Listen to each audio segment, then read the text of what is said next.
सांगलवाडी येथे महाविकास आघाडीच्या नगरसेवकांकडून सांगलवाडीचा खऱ्या अर्थाने महाविकास सुरू। सांगलवाडीच्या विकासाच्या दिशेने आणखी एक महत्त्वपूर्ण पाऊल आमदार जयंत पाटील यांच्या शुभ हस्ते सांगलवाडीतील पहिल्या ड्रेनेज कामाचा शुभारंभ शनिवारी उत्साहात संपन्न झाला।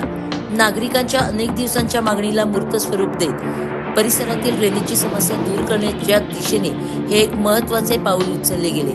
या कामासाठी सहकार्य करणारे खासदार विशालदादा पाटील तसेच उपस्थित सर्व मान्यवरांचे अभिजित कोळी नगरसेवक तथा गटनेता यांनी मनपूर्वक आभार मानले।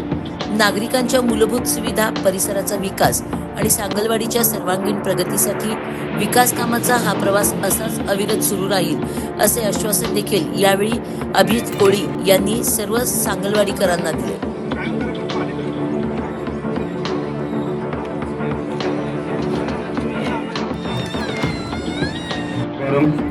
आज मान्यवरांच्या हस्ते, साहेबांच्या हस्ते तसेच राजेश नाईक साहेब, संजय बजाज साहेब यांच्या उपस्थित होत आहे। साहेब, हे आजचं काम छोटं आहे, फक्त 25 लाखाचं उद्घाटनाचं काम आहे, पण आमच्या तिन्ही नगरसेवकांची इच्छा होती की पहिल्या कामाची सुरुवात ही जयंत पाटील साहेबांच्या हस्ते, विशालदादांच्या हस्ते व्हावी। आणि तुम्हाला 4 दिवसामागं मी कॉन्टॅक्ट केला आणि तुम्ही नकार दिला नाही, लगेच आला। त्याबद्दल कॉलनीच्या वतीने आणि आम्हा तिन्ही नगरसेवकांच्या वतीने मी तुमचं सहर्ष स्वागत करतो। सांगलीवाडीतील लोकांनी भरघोस मताने आम्हाला निवडून दिलं, तसंच या कॉलनीने आम्हाला 100% मतदान केलेलं रेकॉर्ड आहे या कॉलनीचं, आणि त्यांचा कुठलाही शब्द आम्ही पडून देणार नाही। साहेब, फक्त एकच विनंती आहे की या भागात जवळपास 3-3.5 हजार लोक राहतात, आणि आपण गेल्या 6-7 वर्षापूर्वी कापडणी साहेब होते त्यावेळेला इथं व्हिजिट केली होती, आणि पंपिंग स्टेशनचा विषय होता, ते काम पण मार्गी लागलं, पण सत्ता बदलल्यानंतर परत ते रखडलेलं आहे। आणि आम्ही सांगलीवाडीतल्या नागरिकांना शब्द दिला आहे, या येणाऱ्या 5 वर्षात हे काम आम्ही पूर्ण करेन, आणि यासाठी पाठपुरावा आम्ही करतोय, आणि तुम्ही या कामात लक्ष घालून आमची विनंतीला मान देऊन हे काम पूर्ण करा, म्हणजे सांगलीवाडीतलं जवळपास 70% कामच संपून जाते। आणि तुमच्या आशीर्वादाने आम्ही इथून पुढे पण लोकांना जो शब्द दिला त्या पद्धतीने काम करत राहील।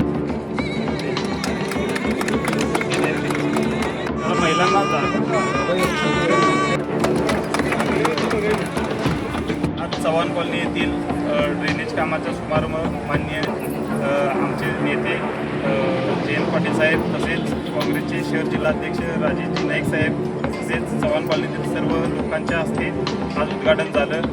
आम्ही सांगलीवाडीतील 3 नगरसेवक निवडून आल्यानंतर या कामाचा शुभारंभ करू असं आश्वासन दिलं होतं, आणि सांगलीवाडीतील पहिल्या कामाचं आज उद्घाटन झालेलं आहे, आणि प्रस्तावित ड्रेनेज झाल्या लगेच रस्त्याचं काम पण सुरू होणार आहे, आणि सांगलीवाडीतील दिलेल्या लोकांना शब्दाप्रमाणे आम्ही एक काम सांगलीवाडीत पूर्ण करत जाऊ। आमदार जयंत पाटील साहेबांच्या हस्ते काम करत असताना सांगलीवाडीचे तिन्ही नगरसेवक मला अभिमान आहे, अध्यक्ष खूप चांगल्या पद्धतीने आणि नियोजन पद्धतीने काम चालू आहे। पहिला ड्रेनेज करून त्यांनी रस्ता करून मार्ग करण्याचे नियोजन या तिघांनी या कॉलनीसाठी केलेलं आहे। ही कॉलनी सुशोभित तर होईल, चांगल्या पद्धतीने येण्याजाण्याचा रस्ता सुद्धा होईल, परंतु एक आदर्श कॉलनी म्हणून ही गणली जाईल या हे करत असताना 2 आमच्या काँग्रेसच्या भगिनी चांगलं काम तर करतात, फक्त महापालिकेत नुसतंच वाढीत काम नाही तर महापालिकेत सुद्धा प्रश्न विचारण्याचे काम करतात। तसंच आम्ही एकनिष्ठ राहून चांगल्या पद्धतीने काम, चांगल्या पद्धतीने सगळ्यांना बरोबर घेऊन आमच्याबरोबर एकत्र राहून विविध भाषेचा आवाज बुलंद करण्यासाठी काम करत आहे। त्या तिघांचं मी कौतुक करतो, त्याचबरोबर कामासाठी शुभेच्छा देतो। सांगली प्रहार न्यूज करिता मुख्य संपादिका नीता पाटील।